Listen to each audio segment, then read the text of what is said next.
Eran casi las 11 de la noche cuando las puertas automáticas del supermercado se abrieron con un chirrido que pareció retumbar en todo el estacionamiento vacío. Solo necesitaba 1 litro de leche y algo de pan. Al entrar, la sensación fue extraña. Saben, esos lugares son ruidosos.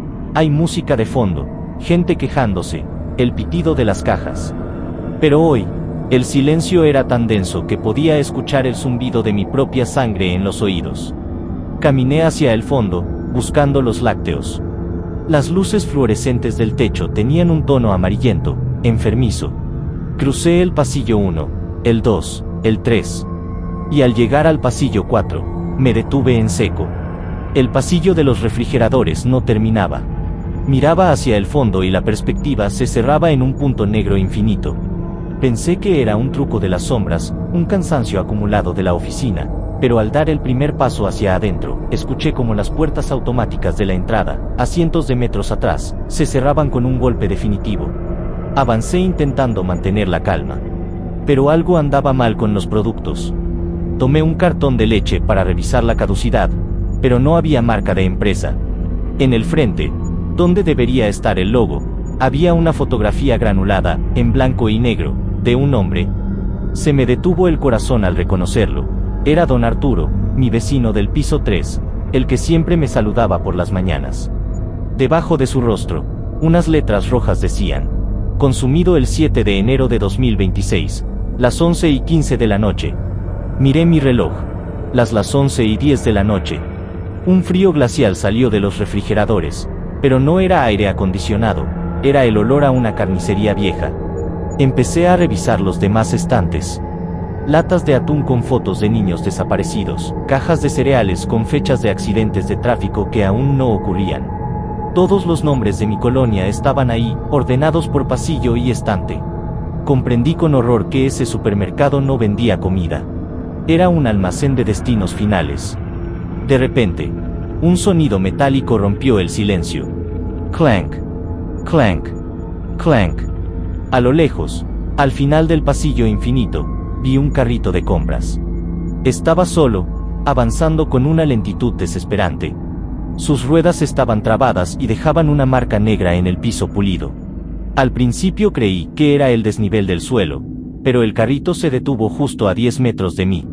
Dentro del carrito no había nada físico, pero la bolsa de plástico que colgaba del manubrio se inflaba y desinflaba como si alguien invisible estuviera respirando con dificultad dentro de ella.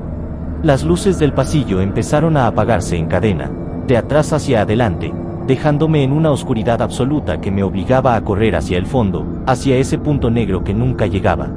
Al pasar junto a un estante de conservas, sexta una lata que brillaba bajo la última luz encendida. Tenía mi cara, mi nombre. Y la hora, las 11:13 de la noche. Faltan 2 minutos.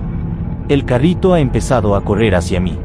No hay pasos, no hay sombras, solo el chirrido del metal contra el suelo que suena como un grito humano.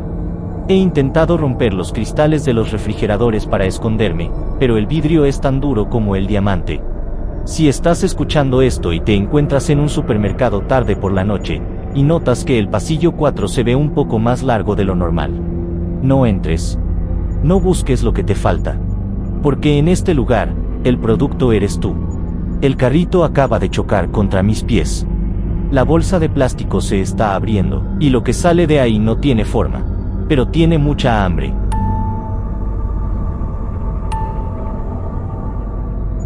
Eran pasadas las 2 de la mañana y la carretera entre Bogotá y el llano parecía una cinta negra sin fin.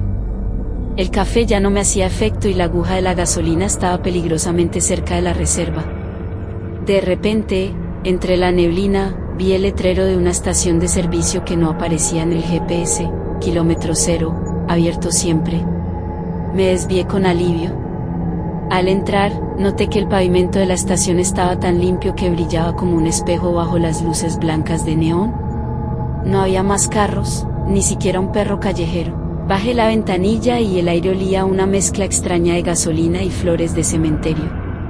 Toqué la bocina, pero el sonido fue seco, corto, como si el aire fuera demasiado denso para dejar viajar el ruido. De la pequeña oficina de cristal salió un hombre. Vestía un uniforme azul impecable, pero caminaba con una rigidez que me puso los pelos de punta. No me miró a los ojos, su vista estaba fija en el tanque de mi carro. Cuando bajé el vidrio para decirle que lo llenara, noté que su piel tenía un color grisáceo, parecido a la ceniza. Aquí el tiempo no corre, señorita, solo se acumula, susurró con una voz que sonaba como arena arrastrándose. Metió la manguera y, aunque escuchaba el líquido fluir, el contador de la bomba no se movía. Se quedó en ceros. Miré por el retrovisor y me di cuenta de algo aterrador. Mi carro no proyectaba sombras sobre el pavimento, pero la sombra del hombre era inmensa, extendiéndose hasta cubrir todo mi vehículo, como si fuera una mancha de aceite gigante que intentaba tragarnos. Asustada, puse primera y arranqué sin esperar a que sacara la manguera. Escuché el metal desgarrarse, pero al mirar por el espejo, la bomba estaba intacta y el hombre seguía parado en el mismo lugar, despidiéndome con la mano. Pensé que había escapado, pero después de conducir 5 minutos, volví a ver las luces de neón, kilómetro cero, abierto siempre. Entré de nuevo a la misma estación. El mismo hombre estaba allí, sosteniendo la manguera. Le falta un poco más, me dijo, como si nunca me hubiera ido. Lo intenté 3, 4, 5 veces. Aceleraba hasta que el motor rugía, pero siempre terminaba regresando al mismo punto bajo las luces blancas. Lo peor es que cada vez que regresaba, mi carro se veía más viejo. La pintura se descascaraba, el cuero se rompía y yo, al mirarme en el espejo, vi que mis manos estaban empezando a volverse grises, como las de él. Entendí la trampa. No es una estación de gasolina, es un purgatorio para los que viajan demasiado tarde. La gasolina que nos dan es nuestra propia vida transformándose en combustible para mantener esas luces encendidas. Ahora estoy aquí, sentada frente a la bomba, viendo cómo el contador finalmente empieza a moverse, pero está contando hacia atrás, restando mis años, mis recuerdos, mi nombre. Si vas por la carretera y ves una estación demasiado limpia, demasiado brillante y con un letrero que dice kilómetro cero, no te detengas. Es preferible quedarse varado en la oscuridad de la montaña que ser el próximo atendedor que le dé la bienvenida a los viajeros perdidos.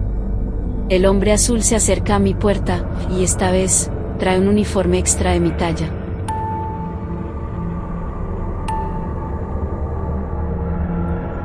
Miren, yo no creo en fantasmas.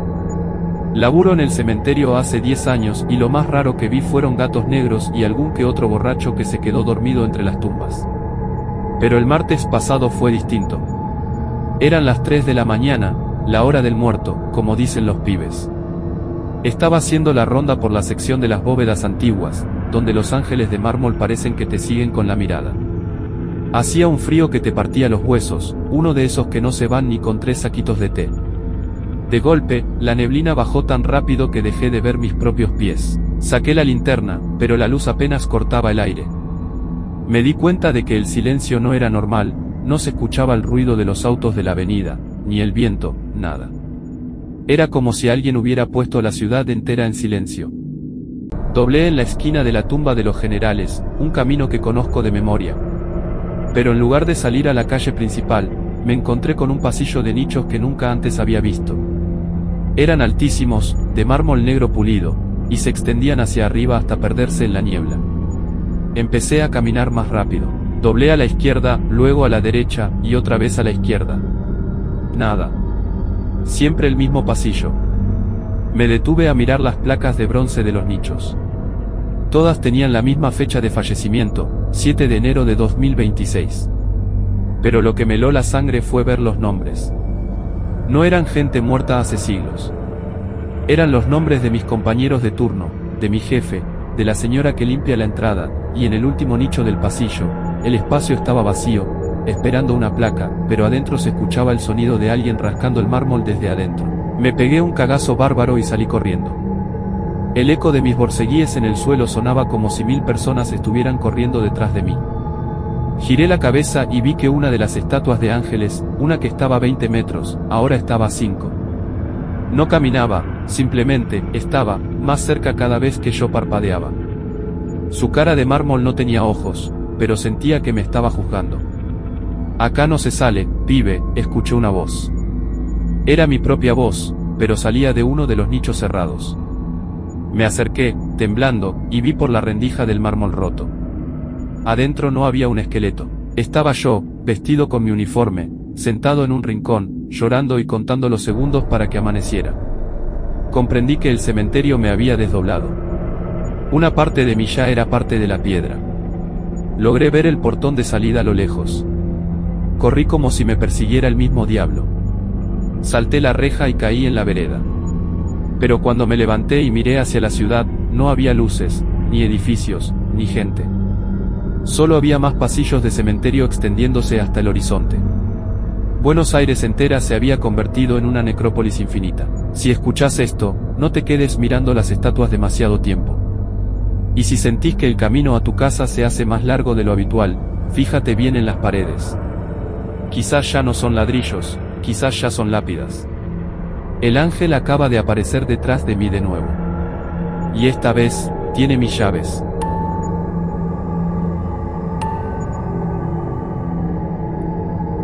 Llevo trabajando como enfermera en este hospital de Madrid 5 años. Es un edificio viejo, de esos que tienen alas cerradas y sótanos que huelen a humedad y olvido. Lo que voy a contaros ocurrió durante una guardia de noche, de esas en las que el hospital se siente como un animal dormido. Subí al ascensor para ir a la planta 12 a por unos expedientes. Pulsé el botón, pero el ascensor no se detuvo. Siguió subiendo mientras un chirrido metálico, como un lamento, llenaba la cabina. Cuando las puertas se abrieron, el panel marcaba el número 13. Pero en este hospital no hay planta 13, por pura superstición, pasamos de la 12 a la 14. Salí con el corazón en la garganta.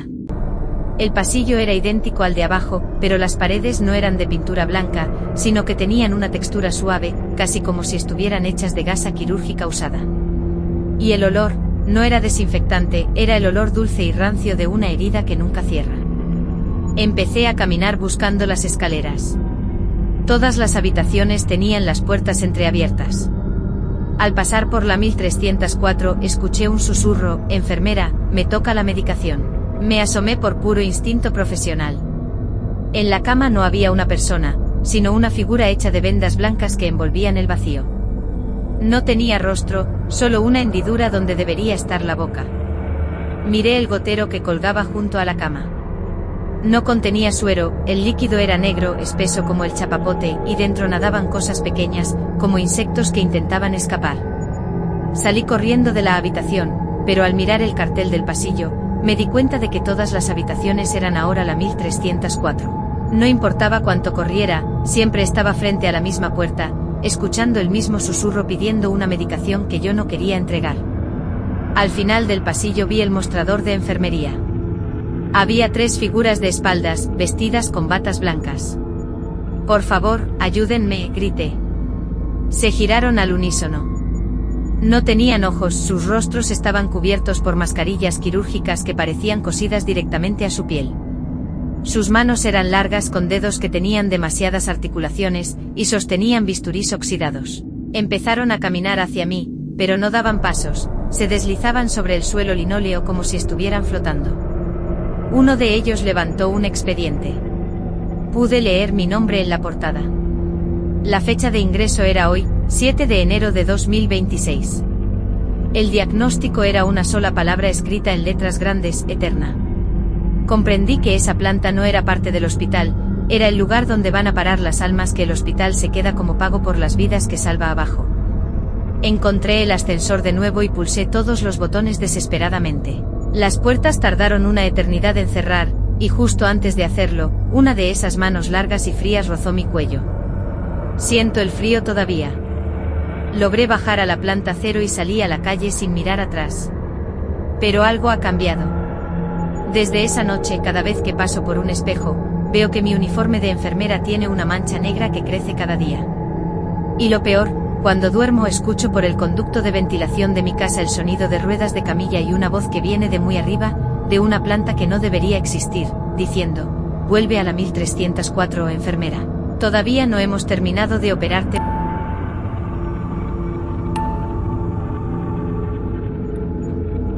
Era la última combinación en la línea 1 del metro de Santiago. Estaba muerta de sueño después de una jornada de 12 horas en la oficina.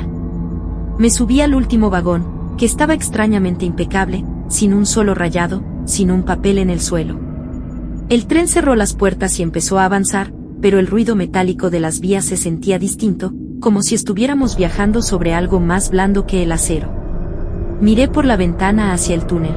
Normalmente uno ve cables y luces de emergencia, pero esta vez solo veía una oscuridad total, un negro tan profundo que parecía que el vagón estaba flotando en el espacio.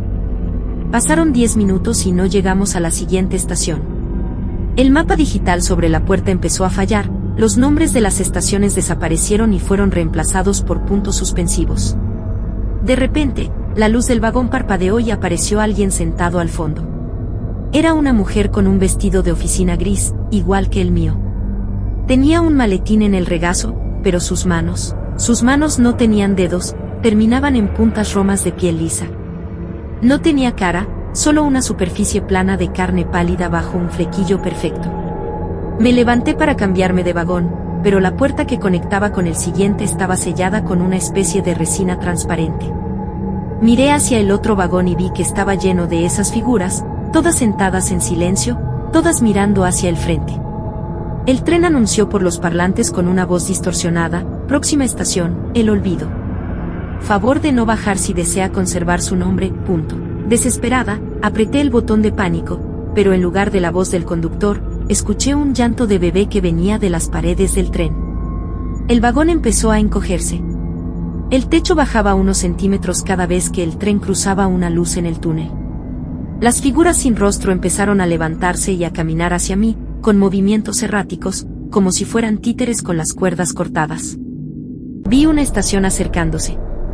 Las paredes eran de baldosa blanca, pero no había carteles, ni salidas, ni escaleras. Solo era una plataforma infinita con miles de esos seres esperando en fila. El tren no frenó del todo, solo redujo la velocidad lo suficiente para que yo viera algo que me heló la sangre. En la plataforma, entre la multitud de seres sin cara, me vi a mí misma. Estaba ahí parada, con la misma ropa, esperando el tren que yo estaba ocupando ahora. Logré forzar la puerta de emergencia justo cuando el tren aceleraba de nuevo. Salté a las vías y corrí por el túnel hasta que mis pulmones ardieron. Aparecí en la estación de Los Leones, subí las escaleras y salí a la calle.